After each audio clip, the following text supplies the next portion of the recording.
दोस्तों भारत ने एक ऐसी मिसाइल बनानी है जिसकी रफ्तार 11,000 किलोमीटर है और जो 1500 किलोमीटर तक दूर मार कर सकती है। इसके बारे में जानेंगे।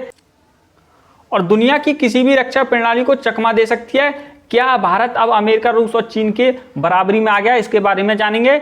भारत ने हाल ही में एक नया हाइपरसोनिक क्रूज मिसाइल टेस्ट किया है जो अब तक सबसे तेज, सबसे स्मार्ट, सबसे खतरनाक हथियार माना जा रहा है भारत का अभी तक।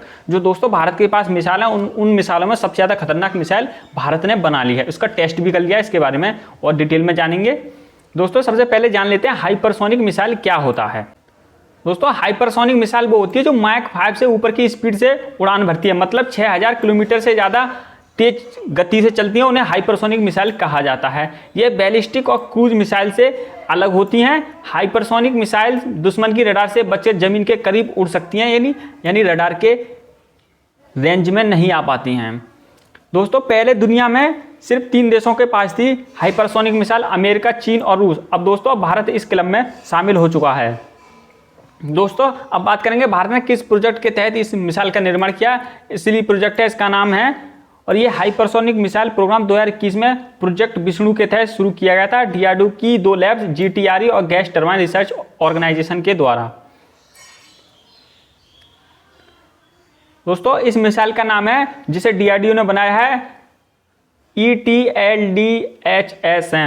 पूरा नाम है इसका extended trajectory long duration hypersonic cruise missile. Short name है इसका दोस्तों ETLDHSM। इसकी जो स्पीड है जो माक 8 है, बहुत ज़्यादा स्पीड है दोस्तों इसकी, 11,000 किलोमीटर प्रति घंटा, बहुत ज़्यादा स्पीड है इसकी। और रेंज है 1500 किलोमीटर। दोस्तों चीन के जो महत्वपूर्ण इलाका उनको कवर कर लेगी और पूरे पाकिस्तान को कवर कर रही है ये मिसाइल। और मिडिल ईस्ट तक इसकी क्षमता जा सकती है। और दोस्तों वॉरहेड ये न्यूक्लियर कैपेबल है, न्यूक्लियर बॉम्ब को ये अपने साथ ले जा सकती है। और इस पेलोड की क्षमता है 2000 kg पेलोड। टेक्नोलॉजी क्या है? Scramjet engine, steel design. Launch platform है लैंड सी एयर Su-30 MKI राफेल। दोस्तों ये Su-30 MKI राफेल से भी लॉन्च की जा सकती है। दोस्तों ये मिसाइल अब भारत को कब मिलने वाली है? डीआरडीओ ने इसका टेस्ट तो कर लिया। अब भारत की वायुसेना और नौसेना को कब ये मिलने वाली, इसके बारे में जान लेते हैं। पहला फुली टेस्ट हो चुका है दोस्तों जुलाई 2025 में अभी हुआ है। अगला ट्रायल दिसंबर 2025 में अगला टेस्ट होगा। उसको लिमिटेड इंडक्शन 2028 तक वायुसेना और नौसेना में शामिल कर दिया जाएगा। और फाइनल ऑपरेशनल रेडीनेस 2030 तक ये पूरी तरीके से मास प्रोडक्शन के हिसाब से वायुसेना में शामिल कर दी जाएगी। दोस्तों इसकी स्ट्रेटेजिक इंपोर्टेंस क्या है इसके बारे में जान लेते हैं। ब्रह्मोस की जो लिमिटेशन को पार करना है, ब्रह्मोस ज़्यादा दूर तक मार नहीं करती थी, लेकिन ये मिसाइल काफ़ी दूर तक मार करेगी। और जो दो को एयर डिफेंस सिस्टम है S-500 उसको भी डिटेक्ट नहीं कर सकती। इंडो पैसिफिक में चीन के खिलाफ भारत को एक नया एज मिल चुका है, नई बढ़त मिल चुकी है। Hypersonic missile technology control regime MTCR में भारत की लीडरशिप हो चुकी है।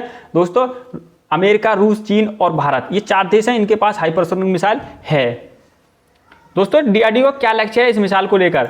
मेक इन इंडिया के तहत फुली इंडिजीनियस हाइपरसोनिक इकोसिस्टम बनाना है, यानी इससे भी ज़्यादा fully design advance hypersonic missile बनाने के काम कर रहा है डीआरडीओ।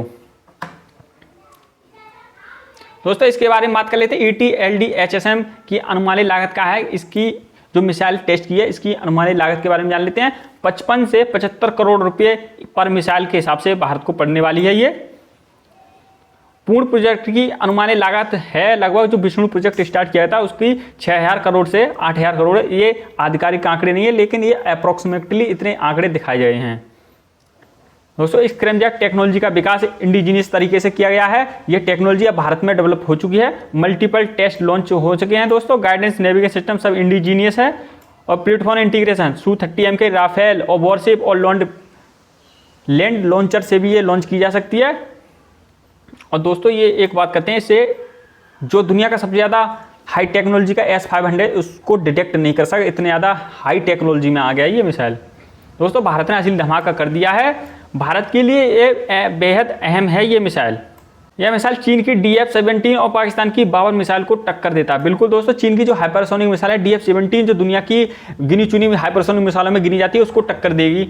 और जो स्पीड और एडवांटेज है इसके 11,000 किलोमीटर घंटा की स्पीड से कोई भी इंटरसेप्ट इसको रोक नहीं सकता। बिल्कुल दोस्तों आयरन डोम और S-500 सिस्टम भी बेअसर हो जाएंगे। इंडियन ओशन में वर्चस्व हो जाएगा इंडिया का। तो क्या भारत इस मिसाइल के जरिए अगली ग्लोबल मिलिट्री सुपर पावर बनने की दिशा में है? दोस्तों कमेंट में जरूर बताएं।